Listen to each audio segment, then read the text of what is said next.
Keith Bowers here with How to Turn Strange Ideas into Oil Paintings. Now, your ideas don't have to be strange, and your medium doesn't have to be oil, but you can still benefit from what I'll show you. I'll describe how to take an idea that originates in your head and contains numerous unrelated elements that you can't observe in real space and time, then combine these things into a finished work. Most of my paintings include multiple elements: airplanes, eyeballs, fedora hats, skeletons, chess pieces, many of which I can't render from memory. I'll show you the 5-step way that I navigate this creative quagmire. Let's start by seeing some of my paintings.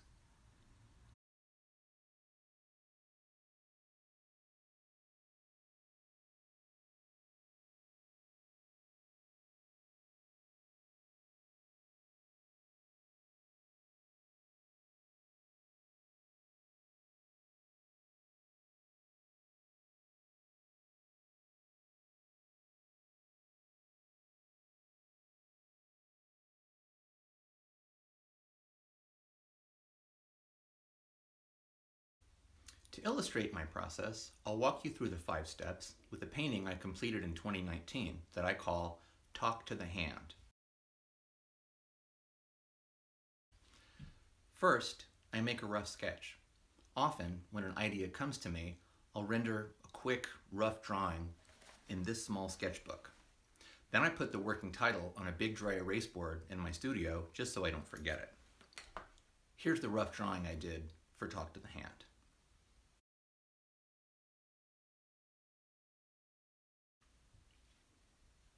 It's essentially a portrait of a smiling man wearing sunglasses.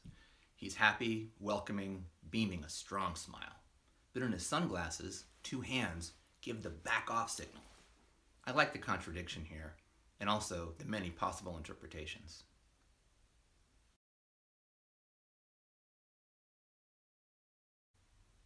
For step 2, I make a bigger scale drawing with dimensions proportional to that of the final work. I put Talk to the Hand on a piece of round plywood cut in the shape of a saw blade that's 16 inches in diameter. So my scale drawing was half that, or 8 inches. At this stage, I finalized the composition and detail. It's basically a scale miniature of the final painting. This is also where it can get complex because I need photographs, illustrations, or other renderings as references. What's more, all these elements need the proper perspective and light source as what I've envisioned for the final work.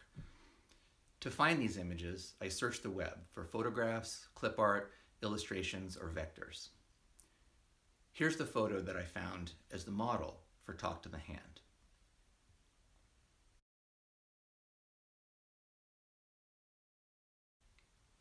Now this is a stock photo. As I understand copyright law, because I'm not using the actual photo in the work, but rather making a derivative that would never be mistaken for the original, I can use this image as a reference without paying for it. Regardless, I like to pay artists for what they do. So in this case, I paid for the photo. I don't often need to do this, but it's a good thing to keep in mind if you believe another artist might see your work and recognize something of his or her own that you've borrowed or used as a reference. Next, I needed a photo reference for the sunglasses. I wanted ones that looked like oversized Ray-Ban Wayfarers, those old, like 1950s style glasses. Here are 2 advertising images that I found on the web that show the shape of the glasses and how light plays on the frames and lenses.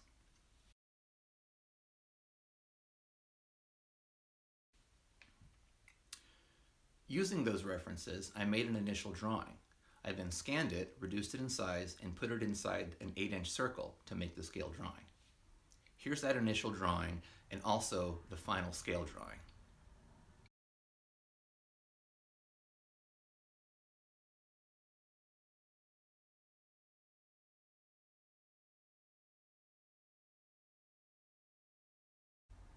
For step 3, I use a copy of the scale drawing to make a color study.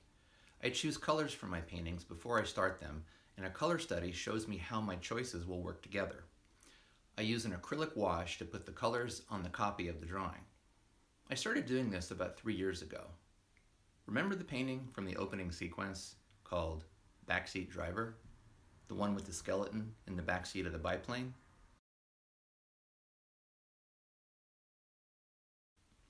I worked on that painting intermittently for 10 years because I kept running into color problems. When I told that to another artist here in Corvallis named Mark Allison, he suggested that I do preliminary color studies to see whether the colors would work as I envisioned them. It works great. These studies are useful because you can easily do more than one if you run into a problem, or you just want to explore some different combinations.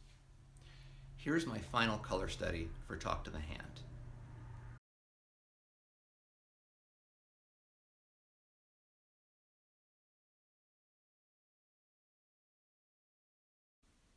In the fourth step, I enlarge the scale drawing and make a full-size print, which I transfer onto my primed work surface using graphite paper. To use graphite paper, you place it underneath the drawing, then essentially redraw the lines, and those lines transfer onto the primed surface, in this case plywood. The plywood for Talk to the Hand is relatively small, so I could do this on regular letter-size paper on my printer at home. Here's what that looked like.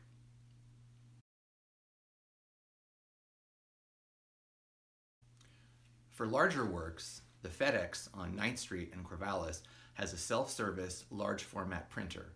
So for a couple of dollars, I can print a copy that's actual size. Here's one I did in 2018 for a work called High Tea.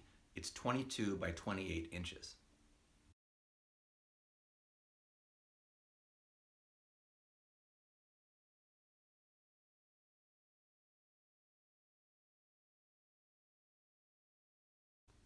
Step 5 is the painting itself.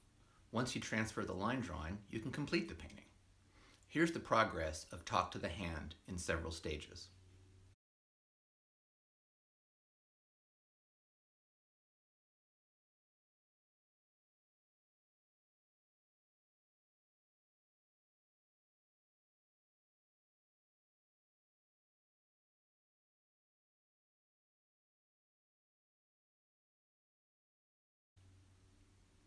And here's the finished work. Ladies and gentlemen, Talk to the Hand.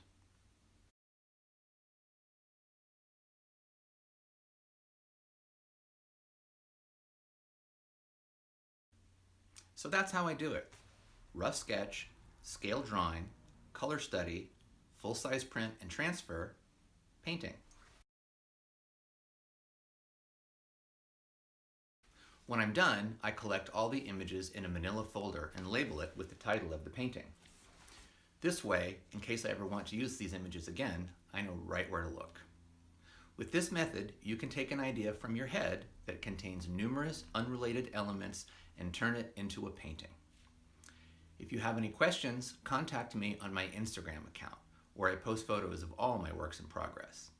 That account name is AKA Felix. That's AKA underscore Felix underscore, 2 underscores.